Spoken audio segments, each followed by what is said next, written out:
Hello everyone, welcome to my channel Maradana ముచ్చట్లు. ఈరోజు మరొక రెసిపీతో మీ ముందుకైతే వచ్చేసానండి. అదే బండి మీద చేసే మిరపకాయ బజ్జీ అనమాట.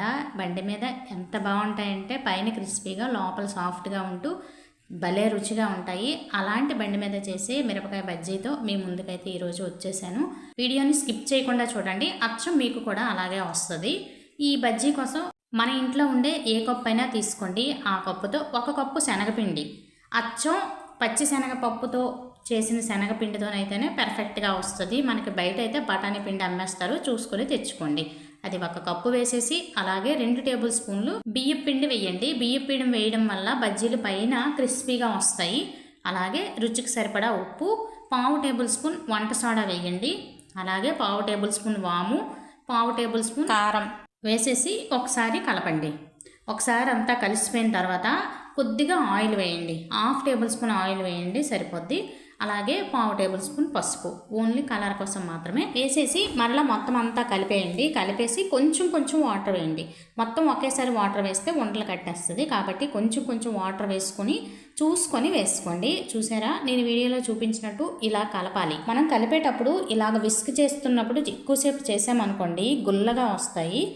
ఇలాగా విస్క్ చేసిన తర్వాత మనం వేని ముంచితే వేనికి ఎంత కోటింగ్ అయితే అంటుద్దో అంత కోటింగే బజ్జీ అంటుంది అనమాట. అలా కలిపిన తర్వాత దాన్ని అయితే పక్కన నుంచి ఇప్పుడు మిరపకాయ లోపల స్టఫింగ్ కోసం చూద్దాము. ప్లేట్ తీసుకొని అందులో 1/2 టేబుల్ స్పూన్ జీలకర్ర, కొద్దిగా ఉప్పు, అలాగే 1/2 టేబుల్ స్పూన్ చాట్ మసాలా వేయండి. వేసేసి మొత్తం అంతా ఒకసారి కలిపేయండి. ఇలా కలిపేసి పక్కన ఉంచేయండి.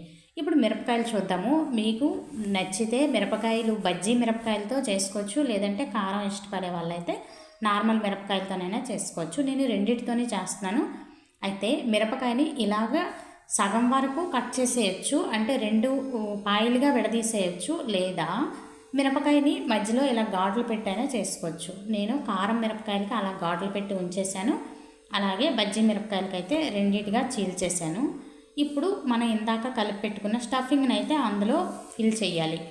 ఇలా ఫిల్ చేయడం వల్ల మనం తింటున్నప్పుడు బజ్జీ భలే రుచిగా ఉంటుంది. మీకు నచ్చితే ఆమ్చూర్ పౌడర్ అయినా వేసుకోవచ్చు, అది లేదు అంటే నిమ్మరసమైనా వేసుకోవచ్చు, లేదంటే చింతపండు రసమైనా వేసుకోవచ్చు. అలా అయితే తింటున్నప్పుడు కారం కారంగా పుల్ల పుల్లగా భలే ఉంటుంది. స్పైసీగా కావాలనుకునే వాళ్ళు ఇలాగ చాట్ మసాలా వేసుకోండి. ఇలాగా అన్నింటికి కూడాను ఇలాగ స్టఫ్ చేసిన తర్వాత డీప్ ఫ్రైకి సరిపడా ఆయిల్ని హీట్ చేసుకోండి. ఆయిల్ బాగా హీట్గా ఉండాలి. అయితే బజ్జీలని వేసేటప్పుడు మంటని లో ఫ్లేమ్లో పెట్టేయండి. ఇప్పుడు బజ్జీ పిండిలో మిరపకాయలని ముంచేసి ఇలా వేసుకున్నాం అనుకోండి, కోటింగ్ చూసారా ఎంత బాగా వచ్చిందో. ఇలా వస్తుంది అనమాట. మనం కలిపే పిండిని బట్టే ఉంటుంది. ఒకవేళ మీరు పల్చగా కలిపేశారనుకోండి, డబల్ కోటింగ్ ఇచ్చుకోండి. అంటే ఒకసారి లైట్గా వేగిపోయిన తర్వాత తీసేసి మళ్ళీ పిండిలో ముంచేసి అప్పుడు మరలా వేయించుకోండి. ఇలాగ లావుగా వస్తాయి. అలా కాకుండా నేను పిండి కలిపినట్లు కలిపారనుకోండి, చక్కగా ఇలాగ వస్తాయి అన్నమాట. ఇలాగా ఒకసారి కలిపేయండి. కలిపేసిన తర్వాత ఇలాగ బ్రౌన్ కలర్లోకి వేగిపోయిన తర్వాత తీసేయండి.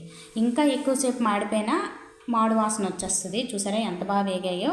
అయితే బజ్జీ వేసేటప్పుడు లో ఫ్లేమ్లో పెట్టండి. బజ్జీ వేయడం అయిపోయిన వెంటనే మనం హై ఫ్లేమ్ మీదకి మంటను అడ్జస్ట్ చేసేయాలి. అలాగైతేనే బాగా వస్తాయి. ఇలాగ ఫస్ట్ అయిపోయిన తర్వాత సెకండ్ది కూడాను ఇలాగే మనకి ఎన్ని మిరపకాయలతో చేయాలనుకుంటున్నామో అన్ని బజ్జీలను అయితే వేసుకోండి. ఇవి కూడా వేగిపోయిన తర్వాత తీసేయడమే. అయితే చల్లగా వాతావరణం ఉండేటప్పుడు, అలాగే వర్షం పడుతున్నప్పుడు ఇలా వేడివేడి బజ్జీలు తినండి. చాలా అంటే చాలా బాగుంటాయి. చూసారా ఎంత బాగా వచ్చాయో. అయితే ఒక విషయం, మిరపకాయలు మనం కారం తినగలమంటే లోపల గింజలు తీయొద్దు. తినలేమో అనుకుంటే లోపల గింజలు తీసేసి బజ్జీలు అయితే వేసుకోండి. ఇలాగా నేను చెప్పినట్లు ఇలాగ బజ్జీలు వేసి మీకు ఎలా కుదిరాయి అనేది కామెంట్లో కామెంట్ చేయండి. కొత్త వాళ్ళైతే నా ఛానల్ సబ్స్క్రైబ్ చేసుకుని ఒక లైక్ చేయండి. మన యూట్యూబ్ ఫ్యామిలీ మెంబర్స్ అయితే నన్ను సపోర్ట్ చేస్తూ ఉండండి. అలాగే నెక్స్ట్ వీడియోలో మళ్ళీ కలుద్దాం. ఉంటాను ఫ్రెండ్స్, బాయ్.